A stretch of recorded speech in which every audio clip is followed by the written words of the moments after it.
आप देख रहे हैं जय भारत टीवी। देश का सबसे बड़ा मुद्दा बेरोजगारी है और हर घर में हर दूसरा इंसान जो है वो बेरोजगार है कि वर्तमान सरकार एक अध्यादेश लेकर के आए, राइट टू वर्क को फंडामेंटल राइट बनाया जाए ताकि कोई भी देश का बेरोजगार, चाहे युवक हो या युवती हो, वो बेरोजगार होने की स्थिति में न्यायपालिका का दरवाज़ा खटखटा सके। काम है नहीं, हम धक्केकार हैं, डिग्रियाँ भी हैं, बैंक जो है उनको लोन देता है जिनके पास करोड़ों रुपए है, अरबों रुपए है। बता रहे ना, 5वीं अर्थव्यवस्था बन गई, दुनिया की 5वीं अर्थव्यवस्था। इस 5वीं अर्थव्यवस्था में 80 करोड़ लोग जो है 5 किलो अनाज पे है और हर सांसद का जो वोटर है वो बेरोजगार है। तो हर सांसद को उनके वोटों की ज़रूरत है। मेरे पास काम नहीं है, बेरोजगार हूँ, तो मुझे क्या समझते हैं लोग, ये तो नालायक है। हम यही कह रहे हैं कि एक असफल रोजगार वाले मामले में असफल प्रधानमंत्री हैं, असफल नेतृत्व करता है। लोकसभा चुनाव 2024 सामने है और 5 राज्यों के नतीजे जब सामने आएंगे 3 दिसंबर को, उसके बाद आपको देश में बहुत तेज़ी से लोकसभा चुनाव की बयार बहती नज़र आएगी। पॉलिटिकल पार्टियां तो अभी से अपनी तैयारियों में जुट गई हैं। बड़ा सवाल है कि जनता कितनी तैयार है, देश क्या सोच रहा है, कौन से वो मुद्दे हैं जो इस दफ़ा लोकसभा चुनाव में सामने उठकर आने वाले हैं। क्या रोजगार कोई बड़ा मुद्दा है, महंगाई कोई मुद्दा है, स्वास्थ्य कोई मुद्दा है, जो कि हमेशा लोगों की चर्चाओं में तो रहे, लेकिन वोट में जब कन्वर्ट होने की बात आई तो क्या ये मुद्दे गौण हो जाते रहे हैं। इस मुद्दे पर आज हम चर्चा कर रहे हैं कि 2024 लोकसभा चुनाव में जनता क्या सोच रही है। बेहद खास मेहमान आज मेरे साथ हैं प्रवीण काशी जी, जो कि एक सामाजिक कार्यकर्ता है, जाना पहचाना चेहरा। आपने तमाम जन सरोकारों के आंदोलन में इस चेहरे को देखा है, खासतौर पर उत्तराखंड में तो एम्स ऋषिकेश हॉस्पिटल में जब मुद्दों की लड़ाई आई शुरू में, तो यही वो चेहरा था जो आंदोलन कर रहा था। काशी जी, चुनाव सामने आ रहा है, यूपी के आप रहने वाले हैं, प्रधानमंत्री मोदी जी के वोटर हैं, आप उनकी कॉन्स्टिट्यूंसी में रहते हैं। क्या माहौल है, मुद्दा क्या है इस समय देश का जिस पर लोग वोट डालने जा रहे हैं? देश का सबसे बड़ा मुद्दा बेरोजगारी है और हर घर में हर दूसरा इंसान जो है वो बेरोजगार है। मतलब देश की आधी आबादी वो बेरोजगार है।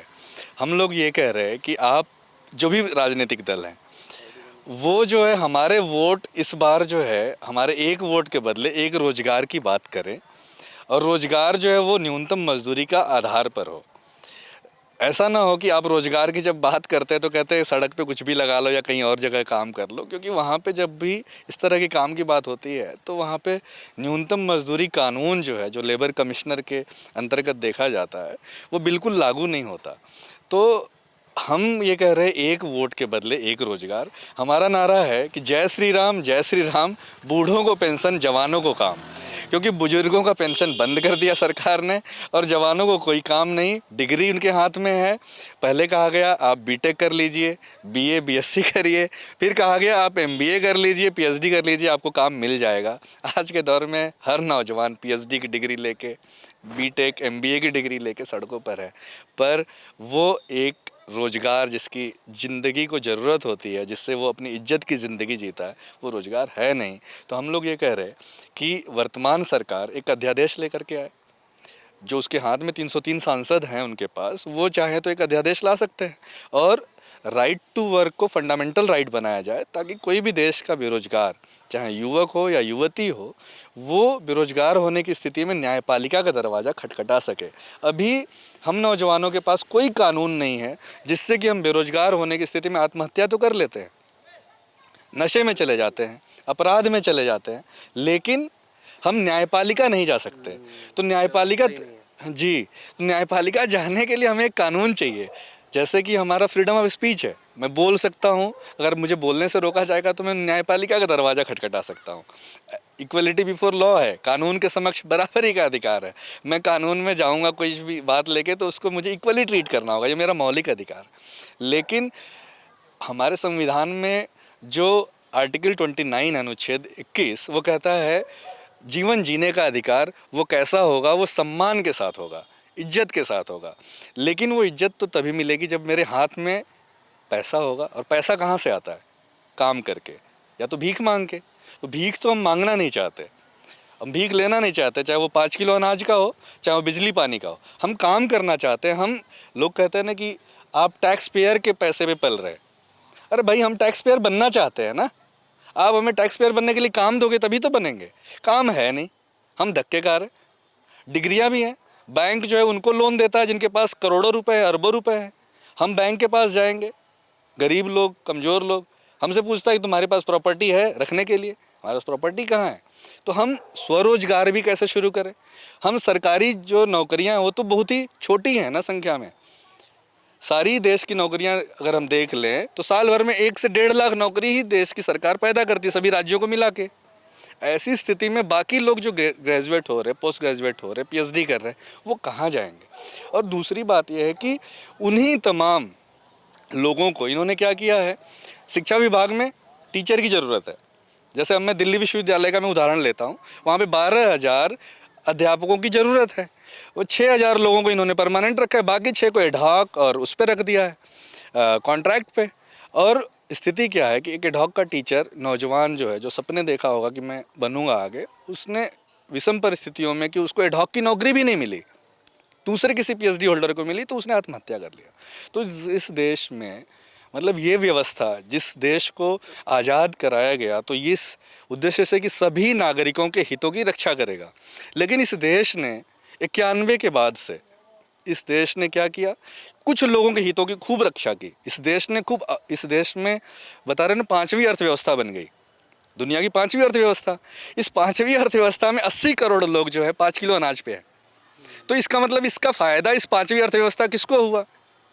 इसका फ़ायदा हुआ 1% लोगों को, जो बार बार ऑक्सफैम के रिपोर्ट में भी आ रहा कि 1% लोगों के पास 70% जो है पूंजी है पूरी देश की।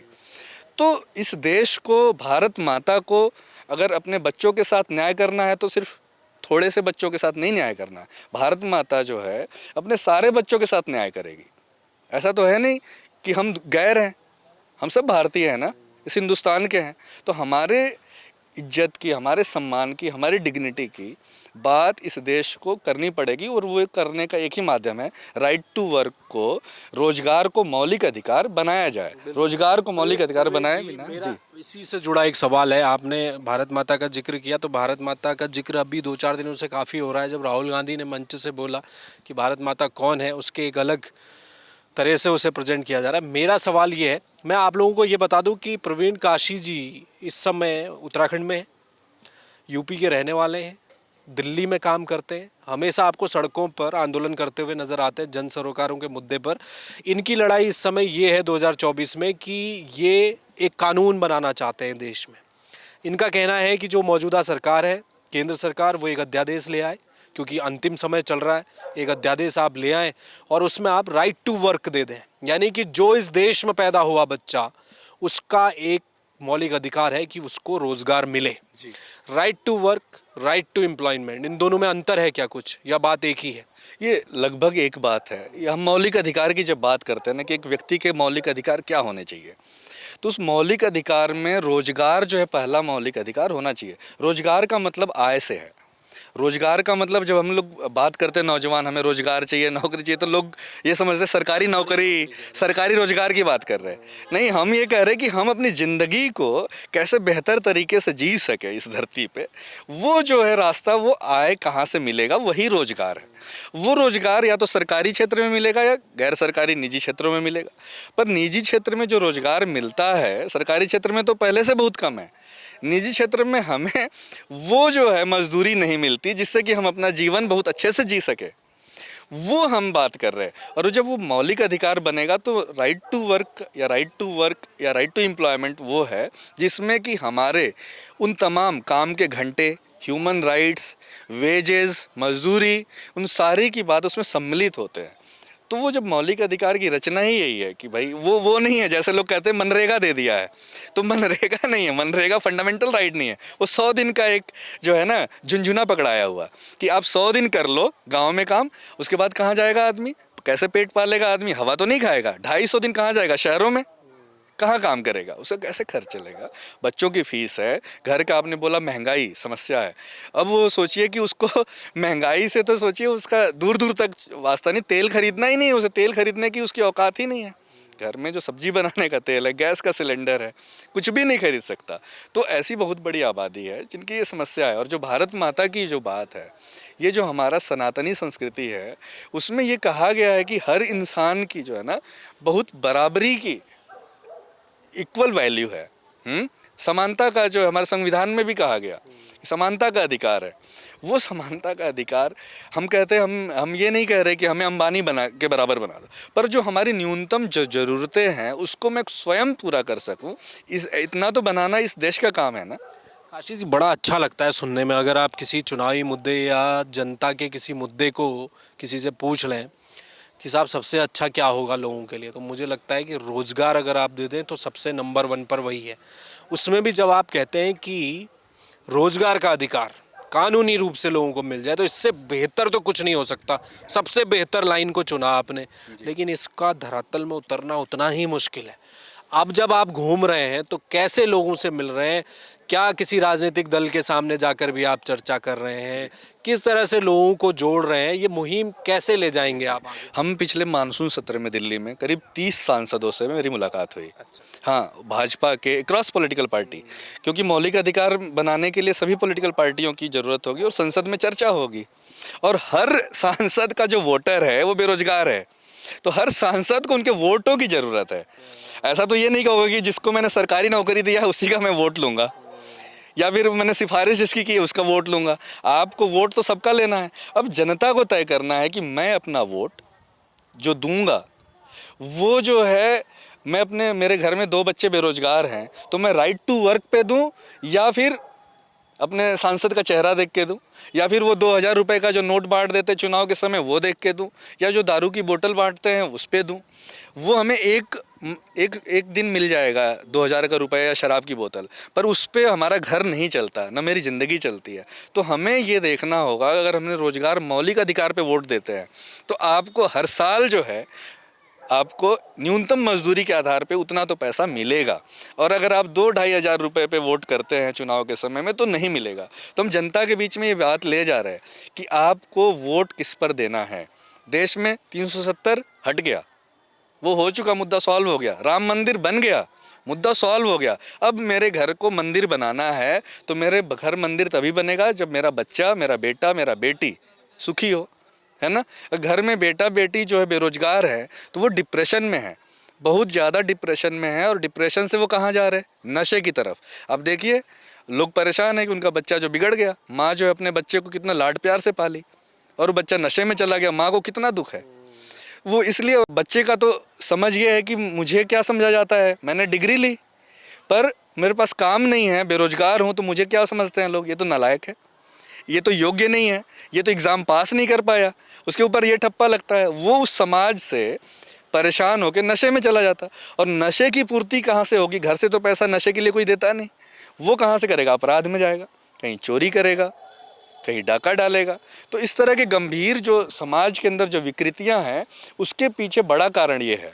तो अगर हमारे देश के तमाम सांसद, हमारे देश की कार्यपालिका के अध्यक्ष प्रधानमंत्री जी या तमाम राज्यों के मुख्यमंत्री अगर वो संवेदनशील हैं अपने देश, अपने गांव, अपने समाज के प्रति, तो उन्हें रोजगार को मौलिक अधिकार बनाने में सेकंड्स की भी देर नहीं करनी चाहिए।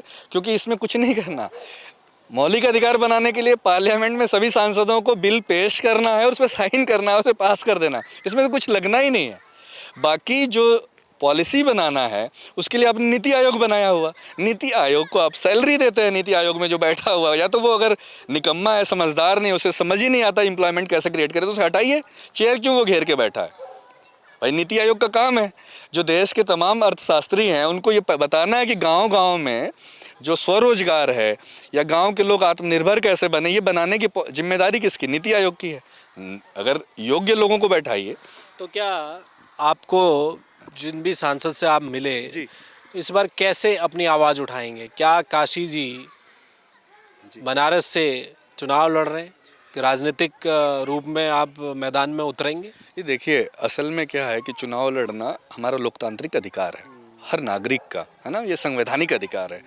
अब सवाल ये है कि हमने क्या किया कि हम लोग इतने आज की डेट में एक अभियान चलाना इस तरह से कॉमर्शियलाइज हो गया कि उसमें हर क्षण जो है एक बड़े पैसे की ज़रूरत होती है। तो वो जो है एक बहुत बड़ा मुश्किल हो गया आज के वो लोहिया का दौर नहीं रहा, वो गांधी का दौर नहीं रहा। जब हम लोग ना आज के डेट में जैसे ही हम अभियान और छेड़ते आंदोलन तो सोचते हैं इनका पैसा कहाँ से आ रहा है, वो नहीं सोचते कैसे हो रहा है, हमारे पास अगले दिन कैंपेन पैम्फलेट कैसे छपवाएं, है ना, यहाँ से वहाँ जाना है तो किराया कहाँ से, किसी दोस्त से मांगे, कैसे इकट्ठा करें। तो ये जो चीज़ें हैं हमने फिर भी हम लोगों ने संघर्ष कोशिश की, जारी किया, लड़ रहे। अब हमें ये लग रहा है कि हम 30 सांसदों से भी मिले और तमाम हमने सभाएं भी की, है ना, सभा की, पर उसका जो है उससे हम पूरे देश में अपनी बात बढ़ा पाने में, क्योंकि आजकल आईटी सेल कंपनियां हो गई हैं, वो तमाम चीज़ों को अलग तरीक़ों को बढ़ाती हैं, फैलाती हैं और वो सक्सेसफुल भी रहते हैं। हमारी बात गंभीर से गंभीर बात भी बढ़ाना मुश्किल हो जाता है। ऐसे में हमने ये सोचा है कि अगर ये लोग तमाम आने वाली जो सत्र है संसद का, उसमें अगर इस अध्यादेश को नहीं लाते, बिल को नहीं पेश करते या सरकार अपनी तरफ से अध्यादेश नहीं लाती है, ऐसी स्थिति में हम वहाँ, क्योंकि कार्यपालिका के जो अध्यक्ष प्रधानमंत्री होते हैं और मैं वहीं का हूँ, काशी का, तो प्रधानमंत्री मोदी तक जो है बात पहुँचाने के लिए, प्रधानमंत्री मोदी के माध्यम से इस देश में रोजगार को मौलिक अधिकार बनवाने के लिए हम वहाँ पे नामांकन करेंगे। चुनाव लड़ेंगे, लेकिन उससे जीतना भी होगा। केवल नामांकन कर देने से एक मैसेज देने के लिए तो नहीं लड़ेंगे ना, चुनाव तो जीतने के लिए लड़ेंगे। तो वहाँ की जनता में क्या है? बिल्कुल, देखिए जीतने के लिए, क्योंकि कानून वो तभी बनेगा जब हम कोई चुनाव में जीत के जाते हैं। और दूसरी चीज़ कि क्या हम डिबेट को भी उस स्तर तक ले जाते हैं कि क्या ये ज़रूरी है, जो हम कह रहे हैं, जो हम बात कर रहे हैं, जो चर्चा कर रहे हैं, वो क्या ज़रूरी है। अगर हमने इस स्तर पर नहीं ले गए तो ये मुश्किल होगा। और रही बात, देखिए नरेंद्र मोदी जी देश के बहुत बड़े नेता हैं, प्रधानमंत्री 2 बार 3 बार मुख्यमंत्री रहे और उनके प्रति लोगों का बहुत झुकाव है ना, बड़ा सम्मान भी है, उन्होंने काम भी बहुत किए हैं। पर रोजगार वाले मामले पे कहीं उनकी बड़ी असफलता रही, है ना, वो इस मामले में बहुत बड़े असफल नेतृत्व करता रहे, क्योंकि उन्होंने 2 करोड़ रोजगार देने का प्रतिवर्ष वायदा किया था। और 2 करोड़ जो नेता, जो देश का इतना दुनिया का सशक्त नेता है, जिसके बारे में हम कहते हैं कि पूरी दुनिया में चर्चा होती है, बाइडन से, पुतिन से लेके, नेतन्याहू से लेके, यूक्रेन और रशिया का वार हो रहा तो भी ये बात हो रही थी कि मोदी जी उसमें जाके हस्तक्षेप करें। वो नेता से हमारी अपेक्षा ज़्यादा थी, जिसने 370 हटा दिया, ट्रिपल तलाक कर हटा दिया, जिसने मंदिर बना दिया। उससे अपेक्षा ये है कि वो एक ऐतिहासिक व्यक्ति के रूप में रोजगार को मौलिक अधिकार बनाए। मौलिक अधिकार तो दूर, वो जो 2 करोड़ का उन्होंने वायदा किया वो नहीं हो पाया। ऐसी स्थिति में हम यही कह रहे हैं कि ये एक असफल, रोजगार वाले मामले में असफल प्रधानमंत्री हैं, असफल नेतृत्व करता है। तो इस क्या पता अभी 4-5 महीने का जो कार्यकाल है, अगर हम ये बात कहते हैं और किसी भी व्यक्ति को ये असफल व्यक्तित्व के रूप में, है ना, एक बड़े नेता, एक बड़े लीडर को खराब नहीं करना चाहता, क्योंकि वो आखिरी दौर में है, उनकी उम्र 73 साल है, उनको याद कैसे इतिहास करेगा। तो मैं उनको यही कहना चाहता हूँ कि उनको इतिहास, राइट टू वर्क अगर कर देते हैं तो पूरा देश उनको एक ऐतिहासिक लीडर के रूप में करेगा। नहीं तो उनके सामने जो है खड़ा होके देश के तिरंगे के साथ और इसी नारे के साथ कि जय श्री राम, बूढ़ों को पेंशन, जवानों को काम। बहुत शुक्रिया, धन्यवाद। प्रवीण काशी ये थे। ओल्ड पेंशन स्कीम को भी छू लिया और रोजगार के मुद्दे को भी छू लिया। प्रधानमंत्री नरेंद्र मोदी अगर एक कॉम्पिटिटर से बचना चाहते हैं, प्रवीण काशी से, तो राइट टू वर्क लागू कर दीजिए, एक कैंडिडेट कम हो जाएगा। उन्होंने ये कहा है। लगातार जिस मुद्दे को लेकर भाजपा सरकारें, चाहे यूपी में हो, उत्तराखंड में हो, तमाम दूसरे प्रदेश हों, रोजगार एक ऐसा मुद्दा रहा है जो हमेशा बीजेपी की नींद उड़ाए रखा। जिस मुद्दे ने, क्या इस बार लोकसभा चुनाव में ये मुद्दा उस स्तर पर उठ पाएगा? क्योंकि जिस तरह से युवा अब आपस में मिलने लगे हैं, एक प्रदेश से दूसरे प्रदेश में जाकर जनता से मिल रहे हैं, सांसदों से मिल रहे हैं और राइट टू वर्क की बात होने लगी है, तो लगता तो यही है कि 2024 चुनाव आते आते ये मुद्दा फिर ऊंचाइयों को छुएगा ज़रूर। कैमरा में मयूर उपाध्याय के साथ हेमभट्ट, जवाहर टीवी।